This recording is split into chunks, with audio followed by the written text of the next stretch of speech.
អ្វីទៅជាអត្តសញ្ញាណជាតិអត្តសញ្ញាណជាតិគឺជាព្រលឹងឬជាលក្ខណៈសម្គាល់ពិសេសដែលធ្វើឲ្យប្រជាជាតិមួយខុសប្លែកពីប្រជាជាតិមួយទៀតវាជាសមាសធាតុរួមបញ្ចូលគ្នានៃតម្លៃបេតិកភណ្ឌនិងចរិតលក្ខណៈដែលប្រជាជនក្នុងប្រទេសមួយមានដូចគ្នានិងមានមោទនភាពរួមគ្នាអត្តសញ្ញាណជាតិត្រូវបានស្ដែងឡើងតាមរយៈធាតុផ្សំសំខាន់ៗដូចជាភាសានិងអក្សរសាស្ត្រជាឧបករណ៍ទំនាក់ទំនងនិងជាជំរកនៃគំនិត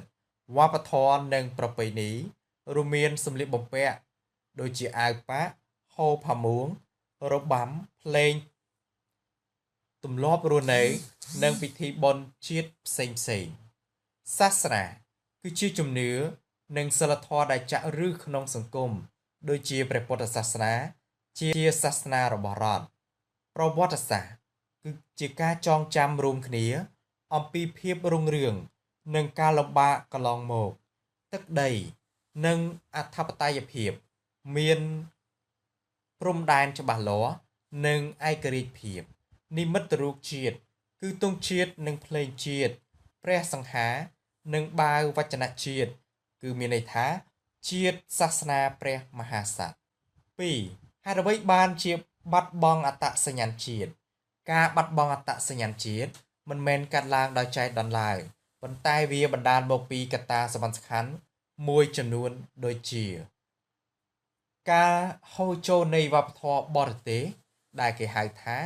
សកលភាវូបនីយកម្មក្នុងសម័យបច្ចេកវិទ្យា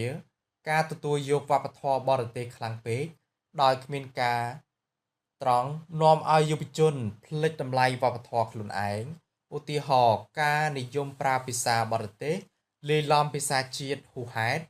ឬការយកតម្រាប់តាមការស្លៀកពាក់និងការរស់នៅដែលផ្ទុយពីប្រពៃណីជាតិខ្មែរកង្វះការអប់រំនិងការផ្សព្វផ្សាយបើកូនខ្មែរមិនបានសិក្សាឲ្យស៊ីជម្រៅពីប្រវត្តិសាស្ត្រនិងអក្សរសាស្ត្រខ្លួនឯងទេនោះពួកគេនឹងមិនមានស្មារតីស្រឡាញ់និងការពារឡើយការខ្វះខាតឯកសារឬការផ្សព្វផ្សាយពីតម្លៃពិតនៃអត្តសញ្ញាណជាតិគឺជាមូលហេតុចម្បងដែរឥទ្ធិពលនៃសង្គ្រាមនិងនយោបាយសង្គ្រាមបានបំផ្លិចបំផ្លាញធនធានមនុស្សបញ្ញវន្តនិងឯកសារសំខាន់នៃអត្តសញ្ញាណជាតិការបែកបាក់ផ្ទៃគឺធ្វើឲ្យអត្តសញ្ញាណជាតិធ្លាក់ចុះខ្សោយងាយរងការឈានពានផ្នែកវប្បធម៌ពីប្រទេសជិតខាងកង្វះស្មារតីជាតិនិយមនិងការឲ្យតម្លៃការមើលស្រាលរបស់ដែលខ្លួនមានហើយការលើកតម្កើងតែរបស់បរទេសគឺជាមេរោគដ៏កាចសាហាវបំផុត